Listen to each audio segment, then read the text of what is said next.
이도령은 이 으슥한 산길에 웬 젊은 여인이람 하고 의아하게 생각하면서 그쪽으로 걸어갔다. 그런데 정말 거기에는 바구니를 들고 나무리며 약초를 뜯는 듯 싶은 아름다운 여인이 서 있었다. 이 산중에 웬일이신가요? 네, 도련님. 소녀는 산 너머에 사는데 약초를 캐고 있답니다. 여우 처녀는 약초 캐는 처녀로 둔갑해 이도령 앞에 나타났던 것이다. 그런데 그 처녀의 얼굴을 본 순간 이도령은 마음 한쪽 구석이 무너져 내린 듯 심장이 자꾸 물방아지를 해대고 찡한 느낌이 오는 것이었다. 하얀 저고리에 검은 치마를 단정하게 입은 처녀는 댕기머리를 곱게 늘어뜨리고 빙글에 이도령을 바라보고 미소를 지었다. 맑은 눈동자에 달같은 하얀 얼굴을 들여다본 순간 이도령은 숨이 킁 막히는 기분이었다. 그렇군요. 낭자, 저는 나무하러 왔군요. 도련님, 이리 오세요. 여기 얼음 열매가 탐스럽게 익었네요. 좀 드시고 하세요. 여우 처녀는 눈빛으로 이 도령을 은근히 유혹하며 잘 익어 하얀 속이 쩍 벌어진 얼음 열매 쪽으로 불렀다. 그렇게 둘은 그날 처음 만나 자연스럽게 친해지고 말았다. 이도령은 사실 그 처녀에게 마음이 홀딱 빼앗기고 말았던 것이다. 여우 처녀는 이도령의 나무도 같이 해주고 글 공부하는 옆에 다소곳이 앉아 낭낭한 이도령의 글 읽는 소리를 듣는 것이었다. 그러더니 석양이 밀려오자 늦었다며 바구니를 들고 처녀는 산 너머로 난 오솔길 쪽으로 반짝 사라져버렸다. 그쪽으로 눈길이 가서 박힌 이도령은 넋이 나가 있었다. 마치 하늘에서 온 아름다운 선녀와 잠시 자신이 즐겁게 놀기라도 한 양 들떠 있었던 이도령은 처녀가 사라지자 갑자기 허전했던 것이다. 다음 날도 서당을 마치자 이도령은 불이 나게 나무지게를 지고 그 숲속으로 들어갔다. 아마도 오늘도 그 아름다운 처녀가 나와 있기만을 기대하는 마음 가슴에 펄펄 끓어 넘쳤던 것이다. 이도령은 허겁지겁 그쪽으로 향했다.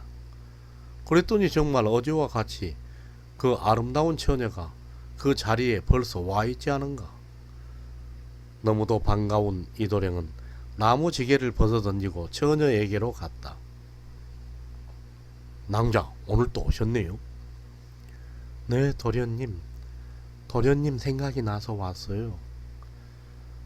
여우 처녀는 밭꽃같이 빙글에 미소를 지으며 이도령을 쳐다보았다. 맑은 그 처녀의 눈빛 속으로 봉당 자신이 빨려 들어가는 듯 하는 착각을 느끼며 이도령은 구름처럼 마음이 둥실 들뜨는 것이었다. 그날도 처녀는 이도령의 나무지게에 나무를 해주고 바위 위에 앉아 글 읽는 목소리를 들으며 즐거워했다. 이렇게 처녀와 매일같이 숲속에서 만나 즐겁게 지내게 된 이도령은 이제 완전히 홀딱 반해 마음을 잃고 말았던 것이다. 서당에 가도 온통 그 처녀의 얼굴만 떠올랐고 집에서도 길을 걸을 때도 온통 아름다운 그 처녀의 미소가 어른거리는 것이었다. 그러기에 서당에서 훈장이 글 강의를 해도 그 처녀 생각에 빠져 정신이 몽롱해져서 멍하니 앉아있기 일쑤였다. 서당 훈장은 가슴이 답답했다.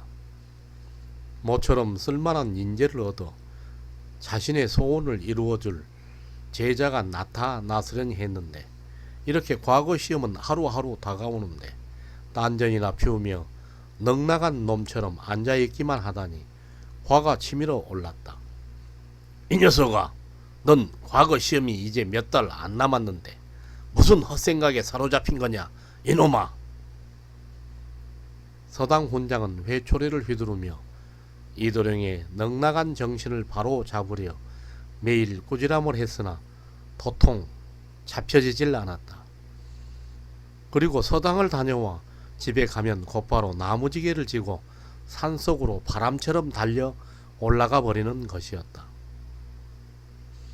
오르머니가 이제 곧 과거 시험이 닥쳐오니 나무를 그만 해오고 집안일도 생각지 말고 글 공부에만 전념하라고 누누이 말하는데도 도무지 들으려 하지 않았다.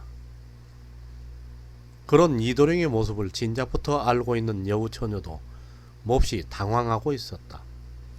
잘생긴 데다가 효성이 지극한 이도령이 나무를 하며 글 공부에 열심인 모습을 보고 마음이 빼앗긴 꼬리 9 달린 100년 묵은 덕룡산 여우처녀도 진심으로 이도령이 세상의 뜻을 이루어 훌륭한 사람이 되기를 바라고 있었던 것이다.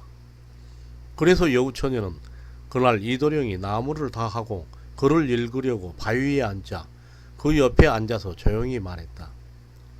도련님, 소녀는 도련님이 글 공부에 더 마음을 깊이 써서 뜻을 이루어 세상에 나가 가난한 백성들을 위해 좋은 일을 많이 하시기를 간절히 바라고 있어요. 그러니 소녀 생각일랑 마시고 글 공부에만 전념하세요. 사실 난 과거 시험이고 뭐고 마음이 전혀 없다오. 오직 낭자만 내 곁에 있다면 부러울 게 없다오. 이도령은 처녀에게 단호하게 말했다. 도련님, 도련님이 이번 과거 시험에 급제하지 못하면 전 도련님 곁을 떠날 것입니다. 그러니 과거 시험 준비에만 온 정신을 집중하여 전념하세요. 여우처녀는 간절한 목소리로 말했다. 그래요. 그러나 사실 전 자신이 없군요. 그렇다고 제발 낭자가 저를 만나주지 않겠다는 그 말만은 절대로 하지 말아주세요. 이도령은 간절한 눈빛으로 울먹이다시피 말하며 순간 처녀의 하얀 손을 덥석 붙잡는 것이었다. 도련님, 그래도 최선을 다하셔야지요. 낭자, 사랑하오. 절대로 내 곁을 떠나지 말아요. 이도령은 자신도 모르게 처녀를 덥석 끌어안고 말았다.